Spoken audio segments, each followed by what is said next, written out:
Before we get into the video, could everyone please subscribe to my Endless Diary Tales channel? Thank you so much. My husband of 50 years, once respectful and kind, poisoned me on his deathbed. The greatest regret of my life was marrying you for my future. If I could do it all over again, I wouldn't let you get close to me. The only one I ever loved was Vivian. Theft. A mouthful of blood surged up my throat as I forced out a single word. All right. How easily the heart changes. Only the peach blossoms still smile in the spring breeze. I stared blankly at the young man begging along the long avenue. This time I wanted nothing more to do with him. Spring wind stirred softly. Peach blossoms bloomed in profusion, and all felt like a dream. The familiar scene jolted me awake. I had returned to the year I came of age. At that moment, I heard the voice of a servant cursing. "Impudent beggar, how dare you block our young lady's carriage?" Without thinking, I leapt down from the carriage. A slender figure in gray stood in front of the horses, bowing respectfully, just as he had in my previous life. It was Felix, the man who had been my husband for 50 years. The very same man who in this life would later poison me on his deathbed. His once gentle gaze had turned to bitterness. "Madam, it's all your fault. If you hadn't saved me back then, I wouldn't have owed you anything. I could have had a perfect match with Vivian." The sound of approaching footsteps snapped me back to the present. My throat still burned faintly from the poison of my past life. My half-sister Vivian approached with her maid and nursemaid. The gold hairpin in her hair swayed with her steps. "Sister," she called softly when she saw me.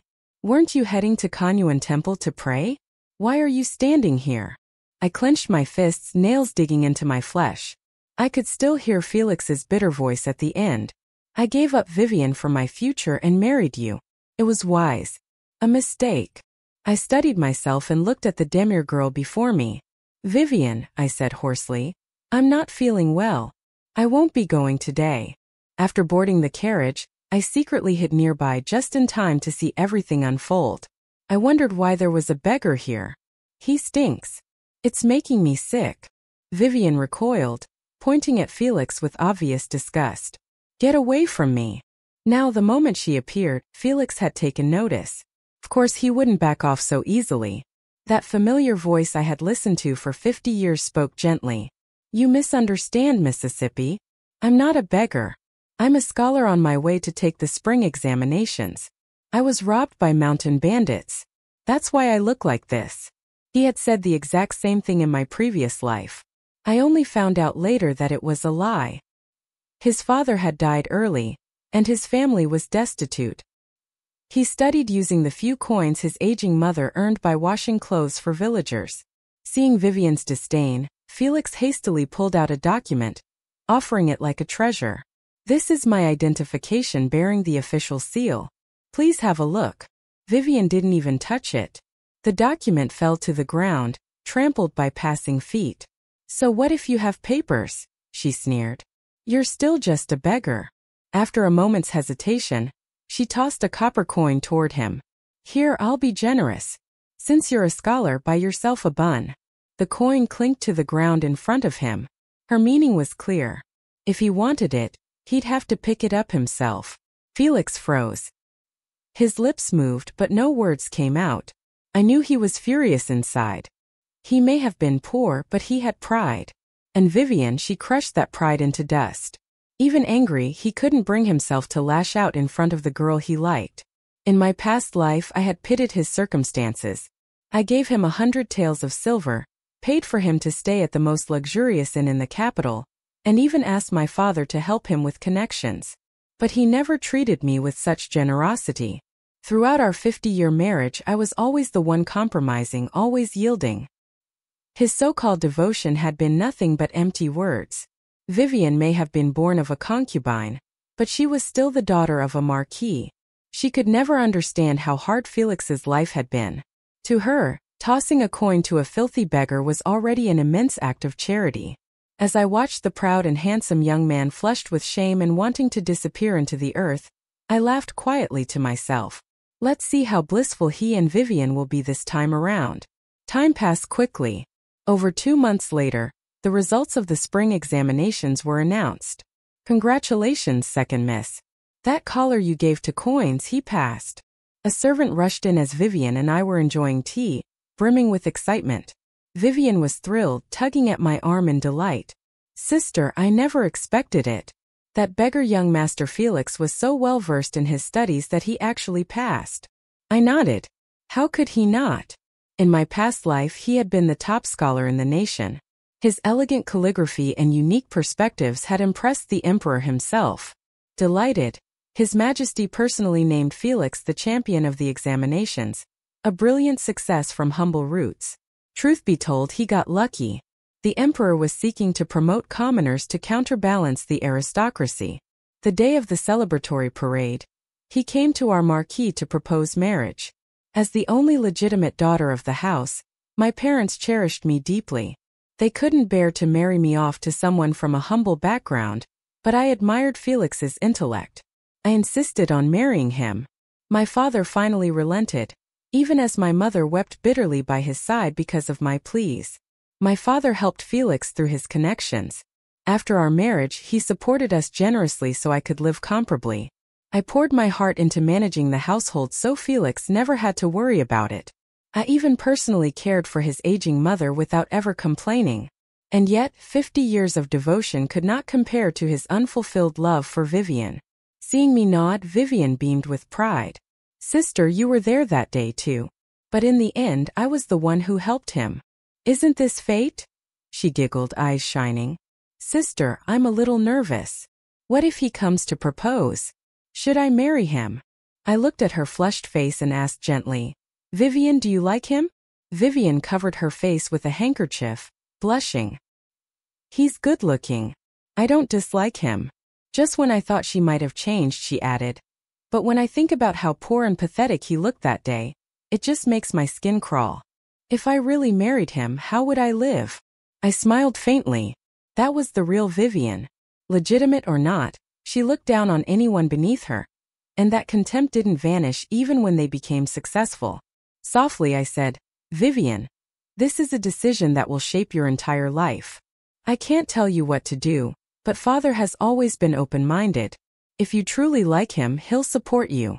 Vivian may have been born into a noble family, but her mother had only managed to conceive her by scheming her way into my father's bed as a mere maid. Everyone in the capital's upper circles knew this well. If she wanted to marry above her station, she'd have to settle for being a concubine. If she married into a lesser household, she could be the official wife, but she didn't want that either. In my past life, Father married her off to the son of a wealthy merchant outside the city. Though merchants were looked down upon, that family treated her with nothing but kindness. Her husband adored her, stayed faithful his whole life, and never took another woman. But she looked down on him, disdained her in-laws, and nearly tore that entire household apart. This time she was marrying Felix. Maybe things would be different. "Big sister, you met young Master Felix that day too. What did you think?" Her probing tone made me uncomfortable. In a flash, my expression turned cold, and I cut her off mid-sentence. Even if Felix were the only man left in the entire Wood Kingdom, I'd rather grow old alone than ever look at him. Seeing I was angry, Vivian quickly tried to placate me. "Big sister, please forgive me just this once." I couldn't be bothered to respond and turned away to return to my room. Why should a legitimate daughter like me show kindness to the daughter of a scheming maid? In the past, I had been too indulgent. That's what gave her the gall to overstep. The day of the celebratory parade arrived. The capital was packed with people, bustling with festivity. On that very day, Felix brought a matchmaker to formally propose to Vivian in the main hall. He bowed deeply to my father and said with utmost reverence, "A drop of grace must be repaid with a fountain of gratitude. Second Miss once helped me. I humbly request the Marquis's permission to marry her." Father could hardly contain his joy. To see a girl of such disgraceful origins marry into an official's household brought honor to the Marquis. Vivian's awkward standing and unwillingness to marry down had led to many arguments with Father. He could finally be rid of that trouble. He was truly pleased. Vivian had been eavesdropping outside the window, and once the marriage was settled, she came straight to me to flaunt it. "Big sister, young Master Felix really kept his promise. He came to propose right after being named the top scholar in the imperial exams. I never imagined." But you've always been so magnanimous. Surely you won't hold it against your little sister, will you? Her syrupy tongue made my stomach turn. I couldn't help but retort, little sister, who told you your future husband was the top scorer? Don't tell me you're already dreaming of being the champion's wife. Vivian's face went pale. Then she forced a smile and replied, must have been the servant spreading gossip. I must have misunderstood. Even if he didn't come out on top, he's probably at least a third-rate scholar, right? Honestly, with his looks, that rank suits him best. I shot her a glare. None of those. He merely passed the palace exam, which is decent enough. Congratulations, sister. You're going to be the wife of a 9-rank official. In the previous life, I did everything I could to help Felix. With financial support and backing from high officials, he finally earned imperial favor. But in this life, without my silver, Felix barely had time to study. Most days he was begging on the streets. Other examinees mocked his poverty, often beating him. The bruises didn't matter. But when his hands were injured, he could no longer write properly, which meant the title of top scholar would forever be beyond his reach. Vivian couldn't believe it. She cried out, impossible. I won't marry him. Then she lifted her skirts and ran. Her nanny spat in disgust. A concubine-born girl with a ruined reputation. Still thinking she can marry into nobility. Even the Marquis said no respectable house would take her, not even as a concubine. I took the hot tea Annie offered and gave a small nod. She went on, honestly having fulfilled her duty. Miss, you've spoiled her too much. She's forgotten her place. Now she even dares turn her nose up at a man who passed the palace exam. Marrying Felix was already a good outcome. Otherwise, father wouldn't be this pleased. But Vivian was greedy and never knew when enough was enough. Forget it. I didn't want to think about it anymore. In this life, I wanted nothing to do with Felix. He and Vivian were now betrothed. Let them figure out the rest. I thought Vivian would throw a tantrum like before, threatening hunger strikes to break off the engagement. Instead, she actually went and seduced the only son of Princess Qingping, even if he was a notorious playboy. Someone of that status was still far beyond Vivian's reach. All I could say was Vivian certainly aimed high. According to her maid, she had met the princess's son while dining at the Arui tavern. They had already become lovers and she might even be pregnant. I glanced at her wrist. Sure enough, the chastity mark was gone. Vivian had dreamed of marrying into the princess's household. But the man only wanted to enjoy her for free, never intending to make her his wife. Now she was heartbroken. Not only had her dream of marrying up been shattered, she had also lost her virtue. Father had always been concerned about his reputation. He had already endured years of criticism because of Vivian's mother. Now Vivian once again dragged a marquis into disgrace. Enraged, father had her confined in the ancestral hall and summoned the family whip. Vivian's eyes were swollen from crying. She pleaded pitifully, "Father, don't blame me. I was forced." But father was livid. He bellowed, "Doing something so shameless, who could have forced you into it?" His words were followed by the harsh crack of the whip. Vivian convulsed in pain but still cried out, "It's all sister's fault. If she hadn't stolen my place as the legitimate daughter, would I have had to use my body to chase after glory? Father, if you're going to beat someone, beat her too. Otherwise, I won't accept it." I let out a cold laugh. Amazing how she could twist anything to blame me. Father grew even more furious. "You chose to debase yourself and still dare blame Era. I truly regret it. If only I hadn't been drunk that night and fallen into your mother's trap." Concubine herself over Vivian, crying and begging, "My lord, it's all my fault. I shamed your good name. Please spare Vivian just this once." In the end, blood ties are hard to sever.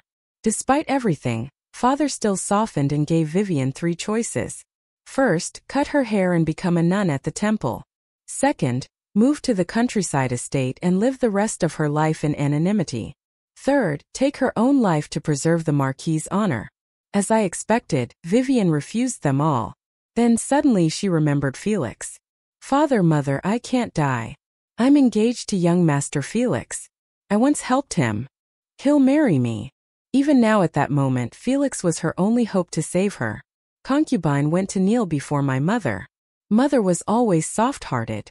Back then, when father had wanted to sell concubine off, it was mother who had pleaded on her behalf. Madam, it's all my fault for raising Vivian so poorly. Please, I beg you, spare her life. I'll repay you in my next life. Even as a beast, a burden. But Vivian's scandal had already affected my marriage prospects. This time my mother stood her ground. You love your daughter. Do you think I don't love mine? Is your daughter the only one who matters? While mine doesn't count at all. In my past life as the legitimate daughter of a marquis, even marrying a prince would have been entirely within my reach.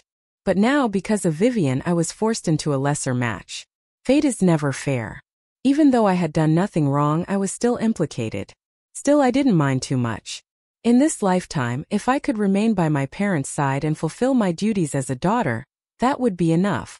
Father, however, had made up his mind this time. He would not let Vivian off easily. Who knew what greater chaos she might bring if left unchecked? They were both his daughters. But when it came to Wangworth, father had always been clear. He ordered the servants to strip Vivian of her fine garments and prepared to send her off to the countryside estate. Just as they were about to force her into the bridal sedan, a message came from the gate. Prince Julian of Yongchang had arrived to propose marriage. Vivian suddenly came to life. She broke free from the attendants, threw herself at her father's leg and cried out, "Father, I met Prince Julian once at the spring banquet this year. He wants to propose to me. Please, father, spare me just this once." Her mother, concubine Li, no longer knelt. She straightened her back, shot a look of disdain at my mother, and turned to father with a smirk. "My lord, the glory of the Marquis household now rests on Vivian." She had always believed that men favored bold, forward women. Father's brow furrowed deeply as the Marquis he was. He would never believe that a noble prince would fall for someone like Vivian, whose conduct was anything but virtuous. Julian Enlad, Prince of Yonkin, was the only prince of foreign blood in the entire empire. A war hero and sworn brother to the emperor himself. Even if Vivian had her innocence intact, she likely wouldn't be good enough for him, let alone now, with her reputation in tatters. Father ordered the servants to closely guard Vivian and concubine Li, and told my mother and me to join him in the main hall to receive the guest. Vivian, though she promised to behave, bribed a servant and sneaked out, terrified she might lose her supposed fate with the prince. In the hall, father and mother were already speaking with Prince Julian. I stood quietly behind a folding screen, observing in both my past and present lives. I barely knew him. All I had heard was that he had once saved the emperor during a covert trip and fought furiously on the battlefield. In my previous life, I'd once heard someone say, because the one he loved had married another, Prince Julian never took a wife for the rest of his life. As I was lost in thought, I saw him, a prince of the realm, bow respectfully to my father and mother. "My lord Marquis. Madam, I have long admired your eldest daughter, Aller. Today I come to formally ask for her hand. I hope you will bestow your blessing." He was asking to marry me. That I had not expected. Before I could even process it, Vivian burst into the room, hair disheveled, and shouted, "Isn't this a mistake, Your Highness? If you propose to the wrong person, you'll become the laughingstock of the capital. The future princess holds great dignity. I do not make such mistakes. Mind your words." Even before she reached him, Julian's presence chilled the air. Father had once told me this was the aura of a warrior, a killing intent born from years on the battlefield. Terrified, Vivian stumbled back but couldn't help raising her voice. "I don't believe it. You should like someone beautiful, lively, and charming like me. Why would you want to marry a dull, rigid bore like her? Doesn't she repulse you?" Julian's voice rang like steel. "And what right do you have to compare yourself to Era? You're not even worthy to carry her shoes." Father, worried she'd cause more trouble, ordered the servants to take Vivian away. As she was dragged off, her eyes burned with hatred. My parents didn't give an immediate answer to the proposal. They said they would ask for my opinion and then sent Prince Julian off. Before leaving, in front of the maids and servants, Julian turned to me. "Please believe in me. Just give me the chance to take care of you." I don't know why, but remembering that in his past life, he had remained unmarried stirred a deep longing in my chest. My mother looked both joyful and reluctant. "Aller, what do you think of Prince Julian?" I've heard he's a man of integrity. He doesn't even keep maids in his inner quarters. If you marry him, I can rest easy. The fact that he came to propose now, when your name is in ruins, means he truly cherishes you." Father's tone was probing, layered with meaning. "Eller, when did you come to know Prince Julian? He never intended to take a wife. Why would he want to marry you?" I was just as confused. In both lifetimes, I barely knew Julian beyond rumors. This time, I hadn't even considered marriage. When other families came to propose, I had asked my mother to turn them all down. But now, with Vivian's scandal stirring gossip across the city, even for the sake of my parents, this marriage was no longer just my decision to make. To marry Prince Julian was undeniably my best option. I didn't sleep all night. As soon as the sun rose, I went to my mother. "Mother, I'm willing to marry him." For some reason, the image of that noble prince bound to my father made my heart race. So be it. If fate allows us to become husband and wife in this life, then that is something precious. Even if I don't love him yet, I will do everything I can to bring joy and wholeness to his life. My mother was overjoyed. "As long as you're willing, I will begin the preparations. You'll have a grand procession of red bridal veils stretching 10 miles, nothing less." My eyes streamed. "Mother, I can't bear to part with you and father." She gently dabbed at my tears with a handkerchief. "Silly girl.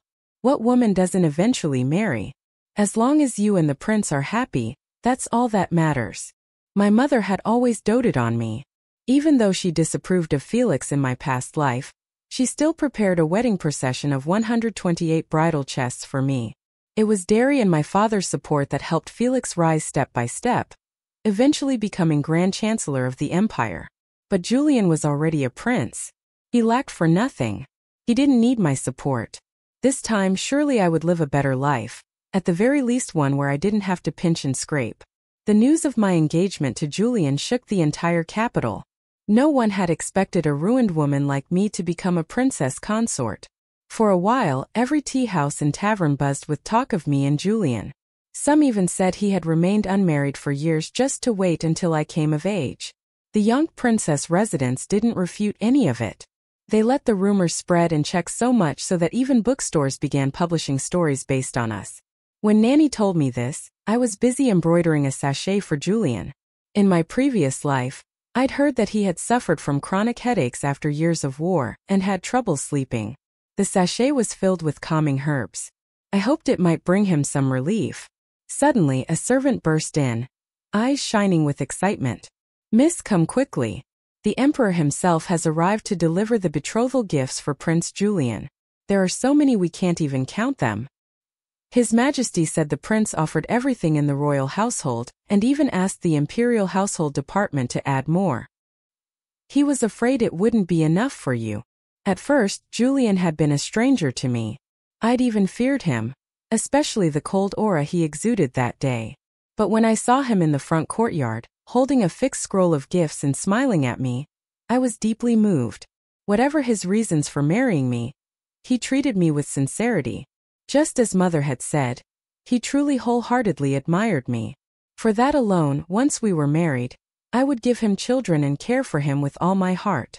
After our wedding date was set, so too were the dates for Felix and Vivian's fates. In our past life together, we spent 50 years side by side. I thought I knew Felix well. He was a man who prized his dignity, proud and stubborn like a scholar.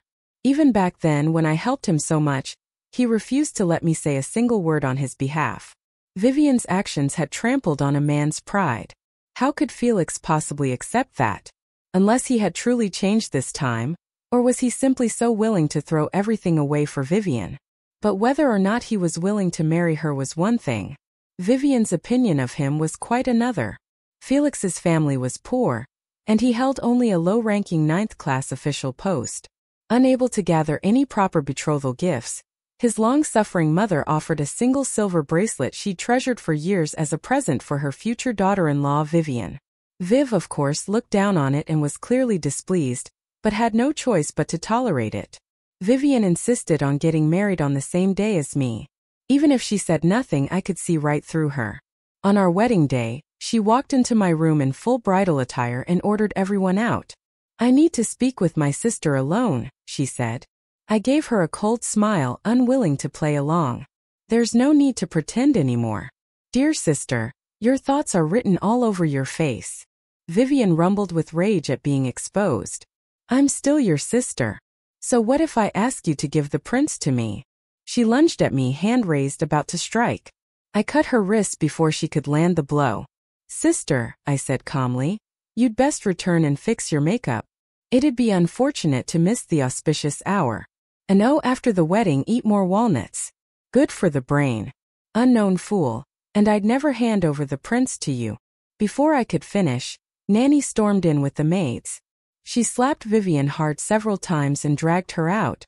Vivian hadn't expected me to see through her scheme, but looking at her stunned expression, I knew for certain she truly wanted to take my place and marry the prince.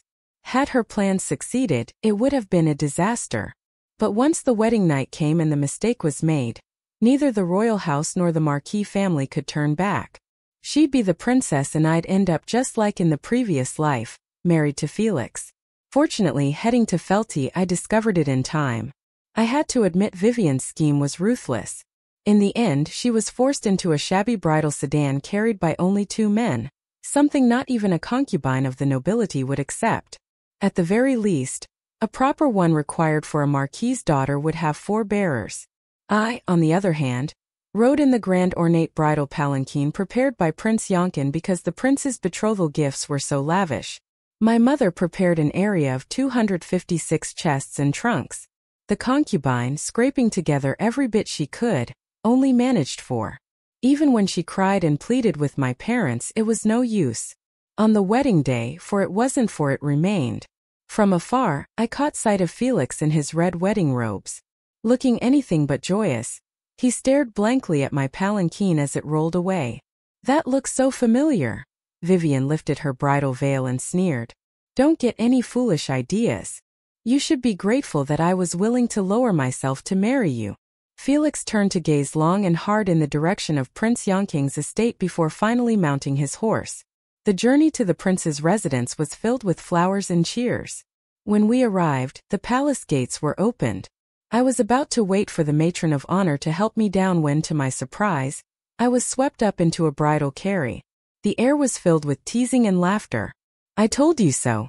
His Highness truly adores the princess. So jealous. He's so attentive. He won't even let her take a few steps on her own. Even the emperor had come out of the palace to personally witness our wedding ceremony, adding even greater weight to the occasion. Afterward, I was escorted to the bridal chamber. Sitting under the warm glow of the dragon phoenix candles, I was both nervous and expectant. I wasn't sure how to face Julian. Having lived once before, I knew full well what was about to happen. Time passed, and when I heard the sounds outside quiet down, I hurried to pull the red bridal veil over my head and sat up straight. When the veil was lifted, I saw him tall, strikingly handsome, his gaze tender yet nervous. He stammered, "Wife, shall we two retire?"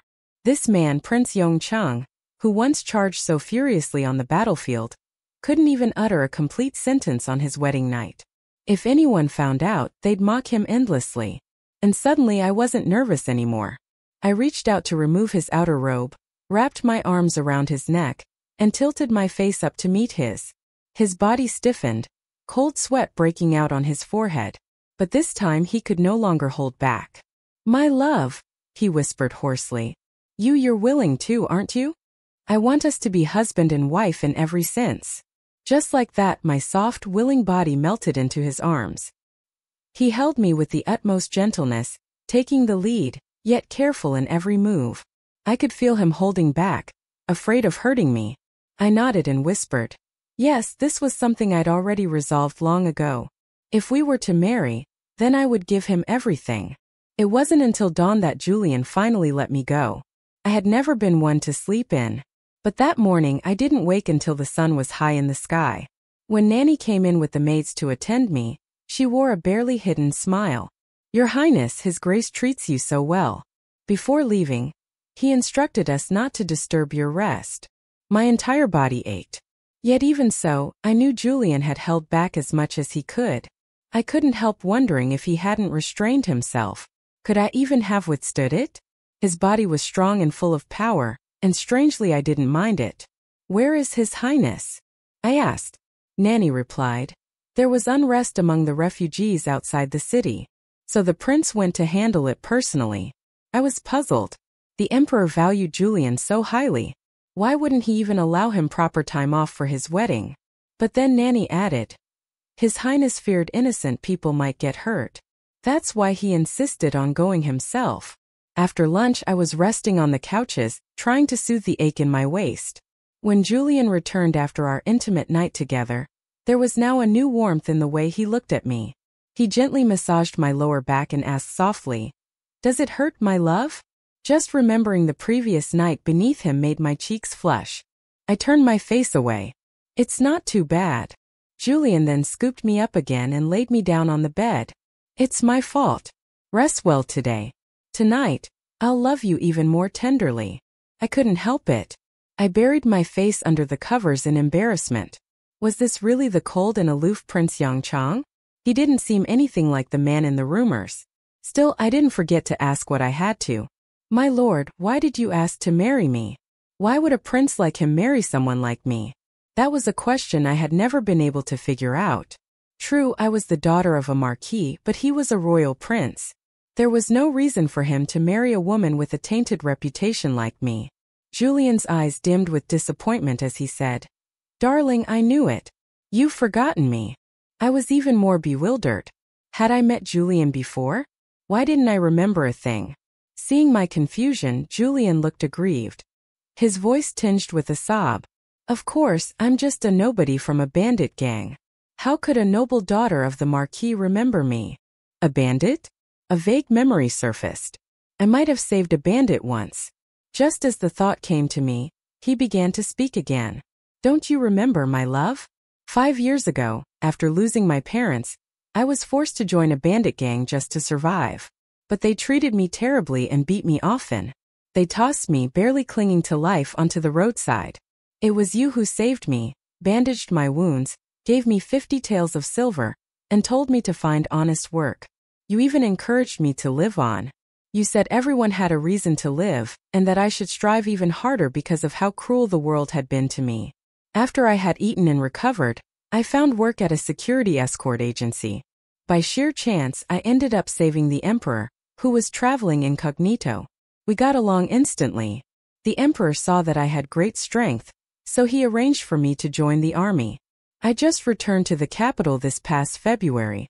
As Julian spoke, the memory slowly came back to me. 5 years ago, I had accompanied my parents to Yeongju to pay respects to our ancestors and stayed there for a few days. I heard the peach blossoms were blooming just outside the city, so I asked Nanny to take me to see them. On the way, I rescued a young man covered in blood. He was badly wounded, dressed in tatters. I couldn't bear to walk away. He told me his parents had passed, and everyone bullied him, saying he wanted to die just to see them again. I was afraid he really would, so I comforted him. "Big brother," I said, "I'll share my parents with you. That way you'll have parents again. You have to keep living." Then I asked Nanny to give him all the silver we had on us, though I now had my answer. I still asked, "Then mad as your beloved?" Before I could finish, Julian interrupted eagerly. "It's you. It's always been you. I never imagined that a small act of kindness back then would lead to such a destined bond. In my past life, Felix also married me out of gratitude. But in the end, we became bitter enemies. Even on his deathbed, he tried to poison me. What would become of me and Julian?" As I thought about it, my fingers holding Julian's robe trembled slightly. Both men married me out of gratitude. I couldn't bear to walk that same tragic path again.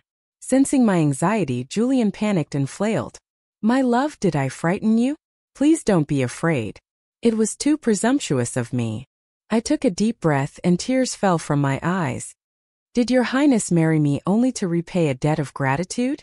If it's just that, there's no need to wrong yourself." Julian grew flustered. He quickly pulled me into his arms. "It's because I didn't do enough that you felt so wronged. Last night it was my first time. Please understand me." It took me a while to fully grasp what he meant. Once I did, all sorrow momentarily fled my mind, afraid I'd misunderstood. Julian grew serious and hurried to explain. My love, saving me back then was indeed a great kindness. But if I only wanted to repay you, I had many ways to do so. I could have sent you a dowry, upheld the honor of your family, or asked the emperor, my brother, to look after the Marquis Manor. I didn't have to marry you. From the moment I met you, you took root in my heart. I wanted to marry you. But I knew I was just a lowly bandit, unworthy of a noble daughter like you. So I fought on the battlefield with all my might just to get closer to you.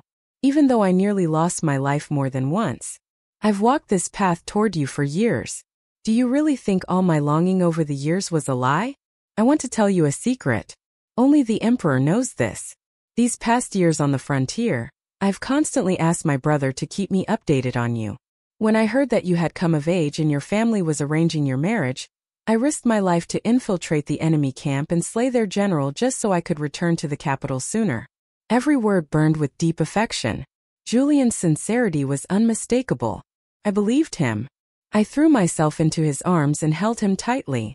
If there really were second chances, if I hadn't married Felix in that past life, I might have met someone like Julian, someone whose eyes held only me. Only now did I realize. In that past life, Julian lived a lonely life to the end because of me.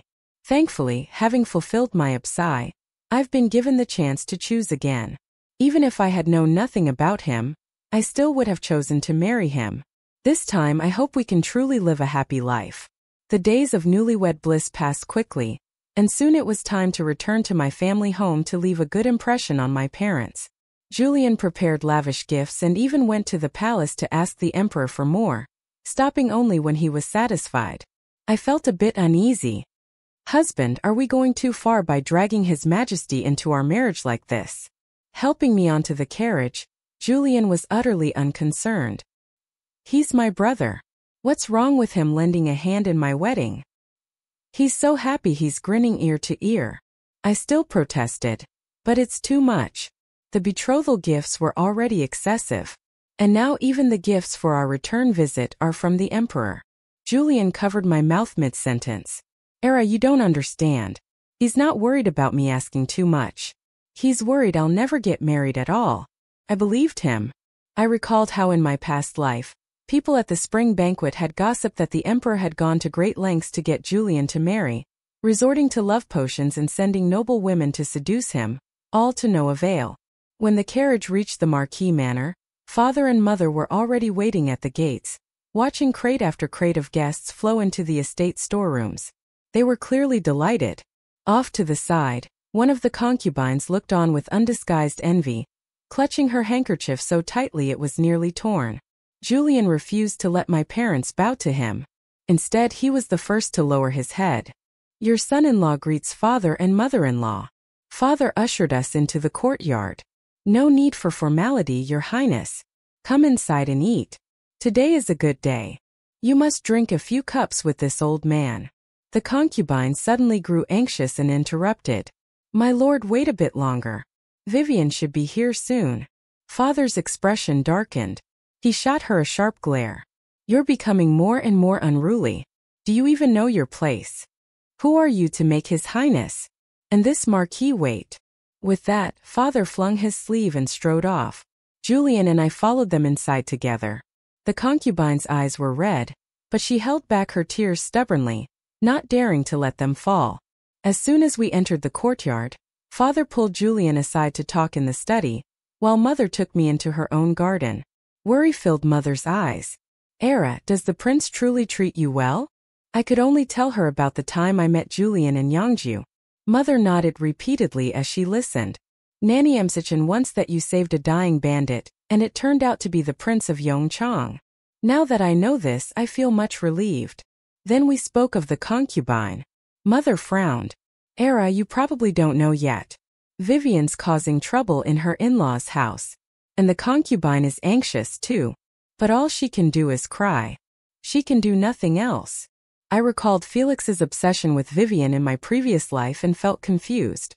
Is Felix not good to Vivian? Given the circumstances back then, marrying her should mean he loved her deeply, right? From mother's account, I came to understand Felix never married Vivian out of love. It was to control her more tightly, to make tormenting and revenge easier. Even consummation was despised by Felix. Within just 3 days, Vivian was beaten until bruised and battered. Vivian was never easy to get along with. When beaten and unable to fight Felix, she would torment his elderly mother instead. The whole family was in turmoil, making the entire capital a laughingstock. Thinking of Felix's regrets before death in my previous life, I smiled faintly. Felix, is this the happiness you desired? Sorry, I truly cannot give you that. Mother sighed and continued. The concubine has cried many times, begging your father to pressure Felix. But a married daughter is like spilled water. Your father can't control it. Besides, I think she brought it on herself. She was already betrothed, but still went out fooling around and even dragged you into it. I fiddled with the handkerchief in my hands, knowing Vivian's temper. Who knows what mischief she might cause today when returning to her natal home. No sooner had I spoken than a maid came to report that Vivian and Felix were fighting fiercely at the manor's gate. By the time Mother and I hurried there, Vivian was crying as she scolded. Felix, I was truly blind to marry you. I might as well have given those 2 coins to a dog. At least a dog wags its tail.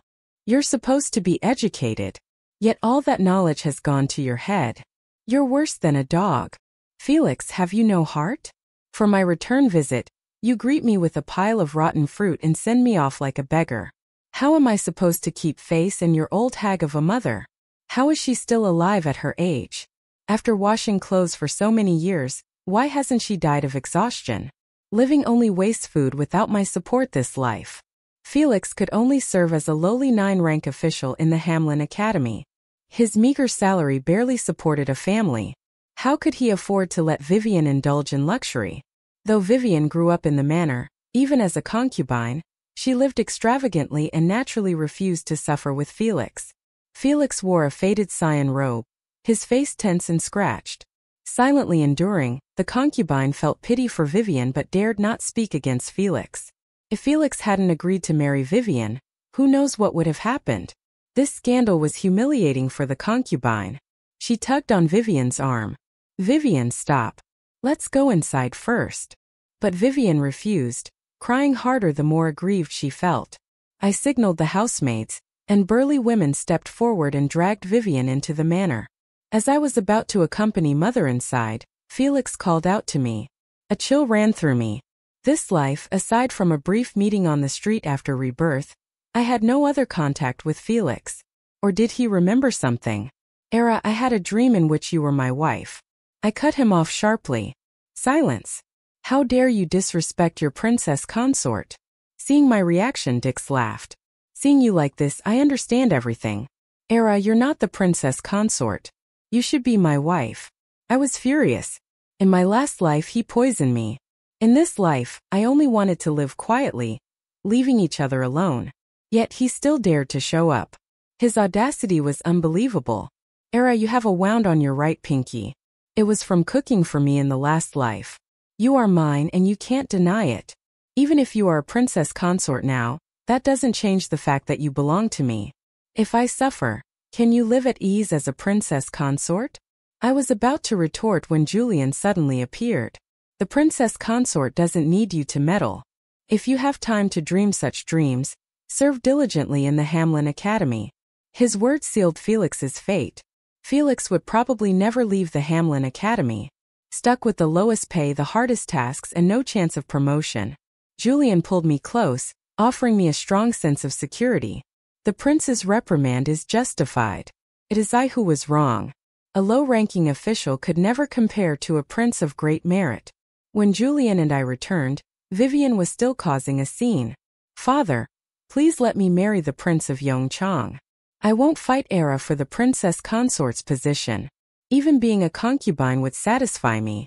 Father was so furious he smashed ornaments around the room, leaving a mess everywhere. Vivian, you have committed such scandalous acts. I have spared you once already, yet you still want to fight Terra for the prince. Vivian cried pitifully, unwilling to accept. Father, it's unfair. Both my sister and I are your daughters. Why can she be the princess consort? But I can only marry a lowly official. Father, you are too biased. Father didn't bother to argue further. One more word and you'll be kicked out of the manor. Don't ever claim to be my daughter again. I have no daughter as shameless as you. Father never cared for Vivian's feelings. Her tricks were useless before him. Felix felt embarrassed. Only now did he truly understand how wrong he had been. After returning to the manor, I told Julian everything about my past life. Felix's visit today could only mean he remembered those events rather than let him come to cause discord between Julian and me. I chose to lay everything out clearly. Such matters of past and present life were absurd. Yet after I spoke, Julian believed me without hesitation. He held me tightly. Wife. Last time was my fault for coming back late. Luckily, Felix was blind and heartless. I have another chance. I was deeply moved and hugged him back. Husband, thank you for loving me through both lifetimes. After this, our relationship only grew stronger. A month later, the imperial physician came to the manor and confirmed I was pregnant with Julian's child. We were all immersed in the joy of becoming parents, unaware that war was once again erupting in the northern lands. The emperor was reluctant to let Julian lead the troops, but with continuous defeats at the border, 10 cities lost in succession, he had no choice but to dispatch Julian to reinforce the front. I racked my brain, recalling that in my previous life there was no war at this time. How did the conflict suddenly arise now? The only ones who could have caused this upheaval besides me were Felix and myself. If it were just Felix as a low-ranking 9th grade official, I wouldn't worry. But Felix, armed with memories from his past life, was someone to fear. In my previous life, the man who became prime minister was no ordinary figure, even without my support. With that thought, I asked the nanny to bring me a map of the northern border and studied it carefully. Suddenly, I spotted a familiar place named Ximping. Ximping was Felix's hometown. A bad feeling gnawed at me. Clutching the map, I hurried to find Julian, who was preparing to lead the troops into battle. Husband, Felix was prime minister in the last life. With his immense power and influence, he would never be content remaining a mere 9th grade official. This war must be connected to him. He has betrayed Da. I knew Felix well. His ambition surpassed even Vivian's. He might risk everything to rise in the world. After hearing my words, Julian hurried to the palace overnight. When he returned to the manor at dawn, he brought with him 2 secret guards. On the day Julian led the troops out, my mother stood with me on the city tower for a long while. She comforted me gently. Era, don't worry. The prince has never lost a battle, and this time will be no different. I softly caressed my belly. Mother, for the sake of me and the child, he will do his best. The days apart from Julian were the hardest. Longing for him tormented me almost to madness. As the weather grew colder and my belly swelled, Julian's news ceased. During the new year, Mother and Father especially came to the manor to keep me company. Mother cooked several of her signature dishes for me, but worried about Julian. I had no appetite. Not wanting to trouble them, I forced myself to eat more. Suddenly, a loud bang shattered the peaceful reunion of our family. A group of men dressed in black stormed in. The secret guards and the manor servants immediately stepped forward to defend, shielding me and my parents. But the intruders vastly outnumbered them, surrounding us tightly. A man and a woman swaggered in arrogantly, squinting. I recognized them, Felix and Vivian. Lately, my heart was consumed with thoughts of Julian, and I paid little attention to them, only knowing they were not faring well. I never expected they would dare to break into the manor. Vivian looked at me with a triumphant smile. Sister, you never imagined that I'd come this far, did you? In fact, I owe you thanks. Meeting your husband was all thanks to you. After all, even if you become a princess, what does it matter now? You're just a prisoner, Felix said with deep resentment. Era, even if I've made mistakes, you shouldn't hold it against me. You belong to me. Why did you marry the Prince of Yonk? With a wave of his hand, Vivian was seized. You dogs don't even recognize the princess anymore. My husband is the future regent. You're all beneath contempt. Felix gripped Vivian's wrist harshly and threw her aside. Vivian, you're nothing but a burden. I've tolerated you long enough. Today is my day of reckoning and your death day. He sneered coldly, pointing at Vivian. She's your spoil of war. Take her and use her as you please. Whether she lives or dies doesn't matter. Vivian was incredulous. How dare you treat me like this? You're heartless and still thinking of my sister. You're a child blasting after a Swandraman. Felix stepped forward and slapped her several times. Hurry up and drag her out. Don't you want some fun? The guards cheered thanks to the regent prince's generosity. Then they lost control, dragging Vivian into the courtyard to abuse her while groaning with pleasure. Vivian's arrogance vanished. My husband, my dear husband, I was wrong. It was my fault. I shouldn't have looked down on you or humiliated you. Please spare me. I won't dare again. Ah, so thrilling. Husband, please don't. I'm dying. Please spare me. Don't want to die. But it was all in vain. Felix was no kind man. He had no intention of mercy. After hours of torment, Felix ordered them to drag Vivian back inside, then plunged a sword into her chest. Because of you I lost Era. You deserve to be toyed with and to die.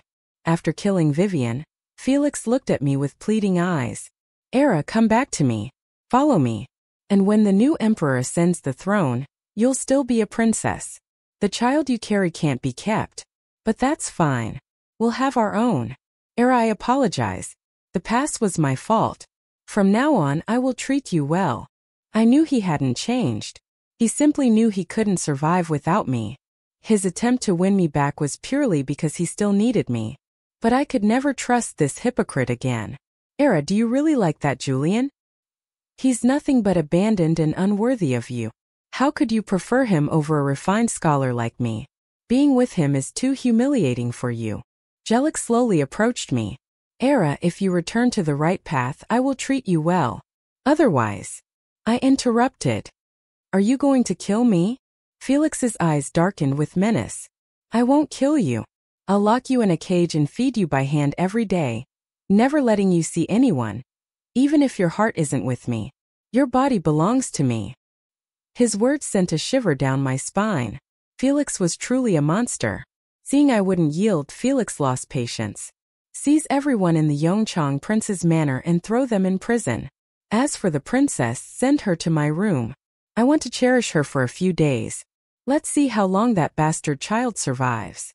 I cursed him. Felix, you beast. A beast.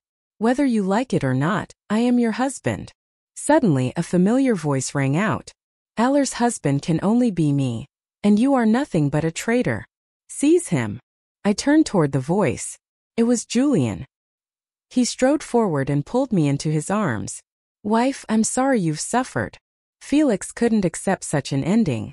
In a moment of rashness, he drew his sword and took his own life. Later, I learned that the day Julian entered the palace, he was actually consulting the emperor on a strategy. Felix's ancestral home was in Xinping County, a territory controlled by the Underworld King. The Underworld King had long been secretly colluding with the Jiangmu, but had lacked the opportunity to act until Felix took the initiative to make contact. The Jiangnu faked an attack on the northern lands while the Underworld King overtly infiltrated the capital, with Felix mainly responsible for delivering messages. After Julian led the troops out on campaign, both Felix and the Underworld King believed the moment had come and conspired to seize the capital. However, Julian, who was secretly undercover, caught them red-handed and swept them all up in one fell swoop. In this way, he fulfilled why the Emperor and Julian eliminated the head and destabilizing forces within Dao. Hearing this, I asked, so that means my husband never actually left the capital? Julian nodded.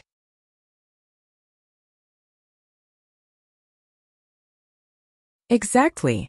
My lady, I have been living inside the palace all along. I couldn't help but break down in tears, pounding on him. Why didn't you tell me the truth? You made me so anxious and scared. Julian, let me vent. Without a hint of impatience, he replied, My lady, war is a man's business. I couldn't bear to drag you into it. In truth, I came back to the prince's manor every night to see you. A few days later, the Underworld King and Felix's rebels were completely eradicated. The emperor bestowed rewards according to their merits. Julian became the regent prince and I the regent princess. With spring breezes brushing my face and willow catkins fluttering, our son was born. The emperor was generous. Before his full month, our little boy was already titled a commandery prince. Another year of prosperity. The peach blossoms blazed with color. Julian cradled our son beneath the peach trees, playing joyfully. I sat nearby, sipping tea, feeling fulfilled and smiling like the blossoming peaches, warm yet unassuming. In this life, Julian and I are happily complete, quietly awaiting the laughter of spring in the year to come.